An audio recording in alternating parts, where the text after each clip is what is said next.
David and I have had Smokey for a while. When we picked her up from the shelter, she was a tiny, wriggling husky puppy. 5 years later, she's outgrown her puppiness, but the cuteness remains. I must admit, I post way more pictures of her than I do of myself to my Instagram. One day, Smokey started having stomach troubles. We woke up on Saturday morning to barf covering the kitchen floor where she usually slept. David called the vet, and we scheduled an appointment for Thursday. We went through the house, trying to find what had caused Smokey's illness, but we never did. David thought she had eaten a rotten mouse or something, and it had upset her stomach. I guess that made as much sense as anything else we tried to come up with. In any case, on Tuesday we sat in the waiting room of our local vet office, Smokey lying on the floor in front of us with her head in her paws. She hadn't thrown up in a day or two, but we wanted to be certain she was okay. David had dozed off on my shoulder. I smiled and grasped his hand in mine, staring at our intertwined fingers. I think that's why I hadn't noticed the little girl until she was standing right in front of me. "Hey, mister, what's your dog's name?" I turned my head to see her right beside Smokey, with an eager grin on her face. She was about 8, with curly red hair, a cute pointed nose, and the greenest eyes I had ever seen. Clothed in jeans and a pink t-shirt, her red Converse shifted on the floor beside our sleeping dog. "Smokey," I said, leaning forward with a smile. "But don't get too close. She's been having an upset stomach recently." The girl frowned and looked down. "I hope she gets better soon. She's really cute." Bending down, the girl began stroking her on her head. She opened her eyes and gazed at her new visitor for a moment before woofing quietly and dozing back off. I looked past the girl to the sparse waiting room. We were one of the last appointments of the day, and there were only 2 other occupants. A teenage boy slumped on a bench on his phone, a birdcage with a parrot in it resting beside. The other occupant, an old woman, had dozed off on the couch. A cat carrier from which meowing was omitted sat on the floor in front of her. I frowned. That was odd. Where was the girl's parents? Unless the old woman was her grandma, or the teen was her older brother, she was here all alone.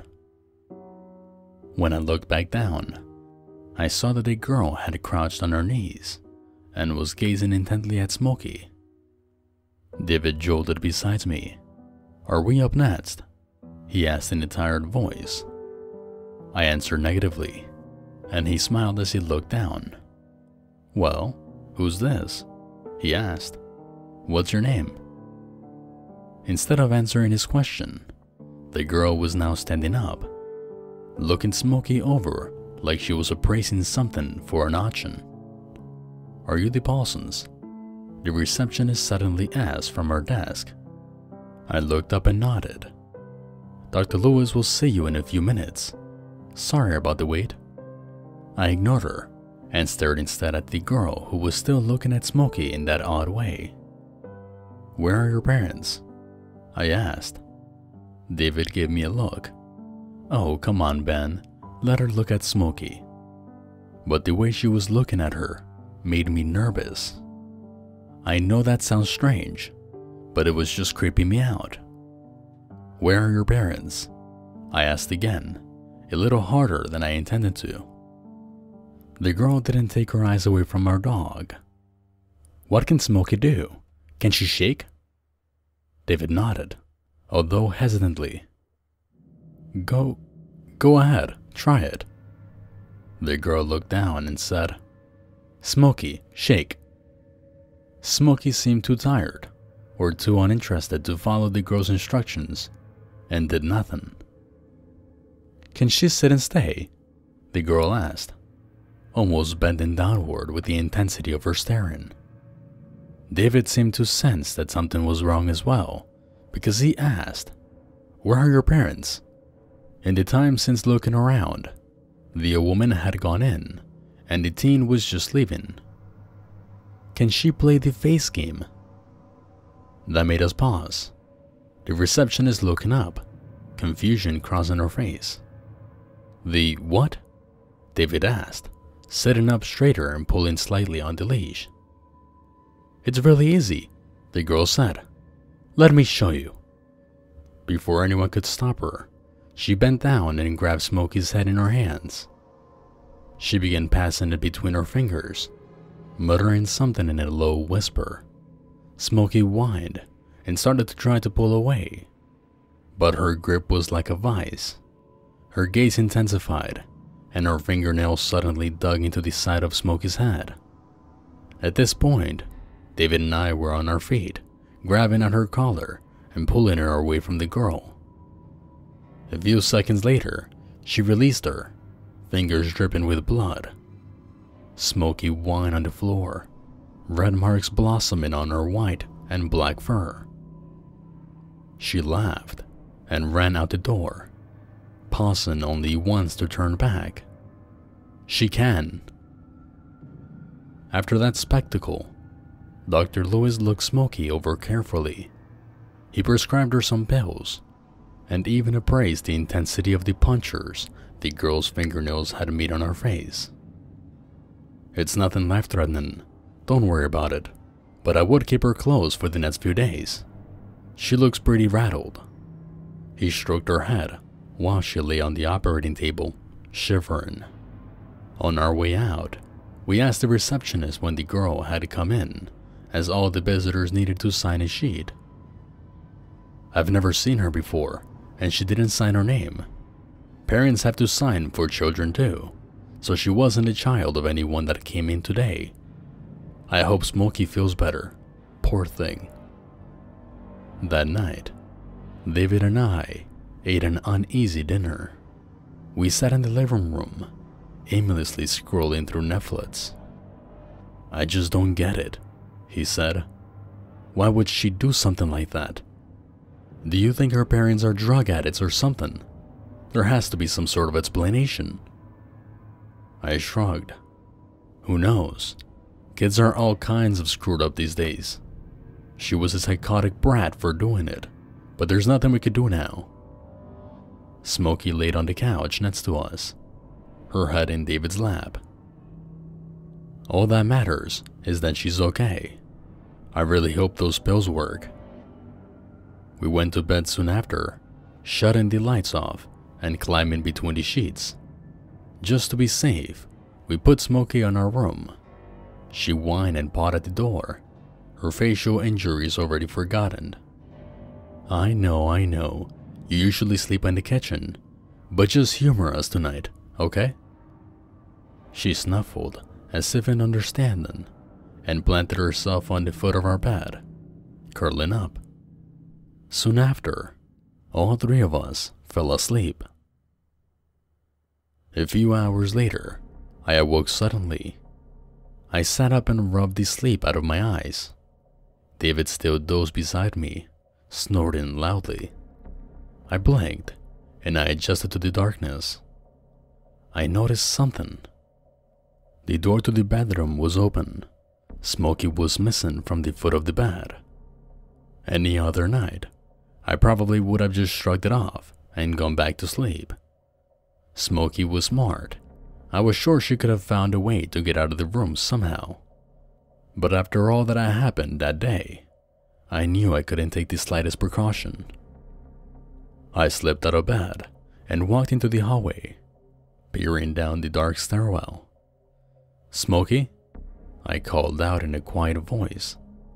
I didn't expect an answer, and likewise, didn't receive one.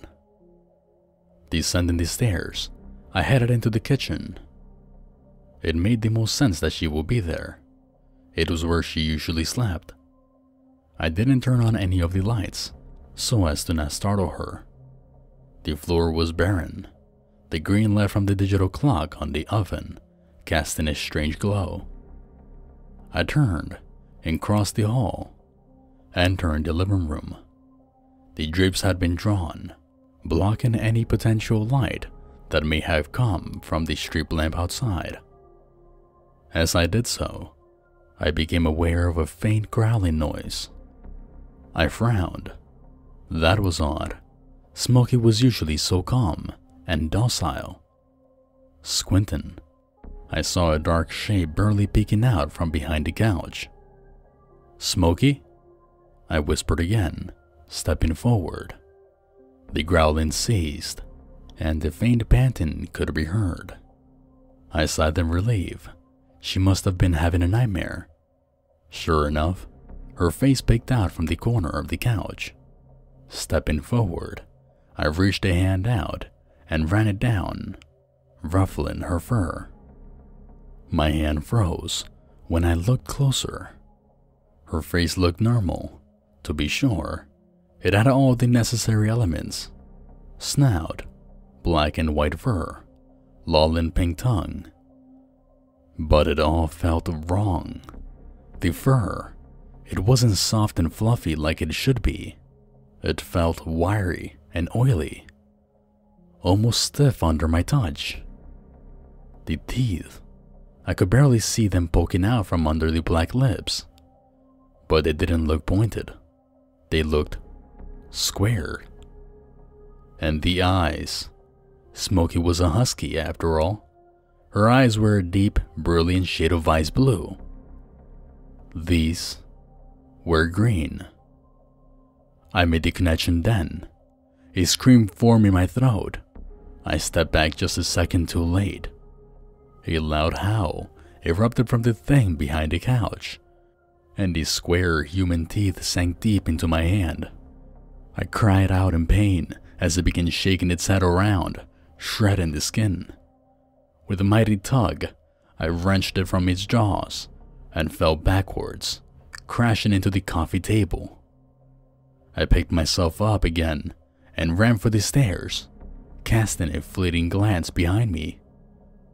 The thing jerking on all four after me had Smokey's face stuck to its twisted body, limbs cracked at odd angles. There was no way it should have been able to move with how horribly twisted it was. But it did anyway, streaking after me like a spider. Tatters of pink and blue cloth stuck in its bits to its limbs. It may have been quick, but I was quicker. I thanked my years in college track as I darted down the hallway and into the bedroom. The thing gave a strangled cry and launched, fingernails bared, towards the door. I shut it with a loud bang and barely had time to flick the lock before it rammed, jolting it on its hinges. Giving a cry of frustration, it crashed feverishly on the other side. The lock held the handle in place, but it still rattled heavily in its socket. David shut up in bed and turned to look at me. "What the fuck is going on?" "Call the police," I yelled, running back towards the door and holding it shut. The banging got louder, and I heard wood splintering. David hurriedly dialed 911 and yelled what little he knew about our situation into the receiver. As he did, the attack on the door slowly began to quiet down. The scratching gradually faded away, and the frequent bangs came longer in between. By the time we heard sirens outside, all the noises had been quiet for over 5 minutes. The police searched the house and found that the back door had been broken open. The lock lay in a heap of splintered wood and metal shavings in the laundry room. The shattered coffee table was found, as well as the scratch marks on the door. Still rattled, I gave my story to the police frantically, frequently asking where Smokey was. My demeanor certainly didn't help my case, and they looked skeptical as they finished interviewing me. The lead cop shook his head. "Sir, I'm sure your encounter with the girl earlier today was traumatizing. But what has that got to do with the damage done to your house? This clearly was some starving animal desperate enough to break down a door and look for food. You scared it when you came downstairs, and it attacked you. David had joined us outside, looking sadly at me. Babe, I know it must have been scary, but there's no way it happened exactly how you described it. The cop nodded and indicated towards the patrol car. I told them that Smokey is missing. They'll drive around a little, looking for her, while you go to the station. I'll stay here and hold down the fort. Maybe she'll even come home before you get back. I started to protest, but the cop silently ushered me towards the car. Don't worry. There's going to be a patrol officer waiting across the street for the rest of the night, in case he decides to come back. It did little to console me as we drove down the street. At the station, I gave the same report I had given the first time. It was dutifully received and planted in a file, but it was clear that nobody believed me. 2 hours and a lot of paperwork later, I stepped out into the dim morning light. Dawn was an hour or so away. The first few stars were slowly winking out. I decided to walk home to clear my head. Right before I was about to leave the property, a square car pulled in. An officer stepped out, waving his hands. Mr. Paulson, wait a minute. As I turned, he ran around to the other side and opened the passage door. Smokey bounded out and started running towards me, tongue lolling. I cringed and took a few steps back, but looked closer. Those blue eyes and a joyful expression were all that greeted me. The officer walked over. We found her in a field about a half a mile away. I think the dog that got into your house scared her off. I patted her and ran my hands down her face. She was happy, but I could see some evidence of fear. Her tail was tucked between her legs rather than wagging, and her face did look a bit shrouded with worry or guilt. You can take her home now. We'll be filing the report soon. Have a nice night, the officer said as he stepped through the doors. Smokey and I walked home slowly. We both were wary to return to the house, but in the end, we both realized that it all probably had just been hallucinations or something brought on my excitement and worry over the previous day's events. By the time we reached our street, both of us were in bright spirits. The sun was just beginning to rise when I reached the front door. The patrol car was gone. I was a little pissed that the officer had left early, but seeing my story from a much straighter frame of mind made me reconsider. I guess I had been a little hysterical. He didn't really need to stay out all night. David, we're home, I called out as we stepped inside. Guess who I've got? Silence. David? I called again, stepping further into the house. I had seen his car in the driveway as we approached. I slowly climbed the stairs, Smokey trailing distantly behind me. She was growling slightly, and her hackles were raised. I had felt the rationale I had placed over the events earlier crumbling as paranoia took over. Why was it so quiet in here?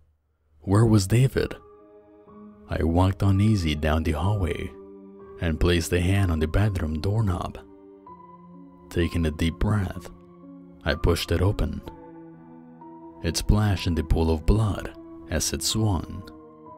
David was sprawled on the bed, face up, although that expression is a little false. Whatever pulpy mess where his face used to be, little resembled what was supposed to be there. I sank to my knees, not caring that I had landed in the pool. A scream suddenly welled up in my throat, which burst forth when I read the two words messedly painted in blood on the wall above the bed. He can't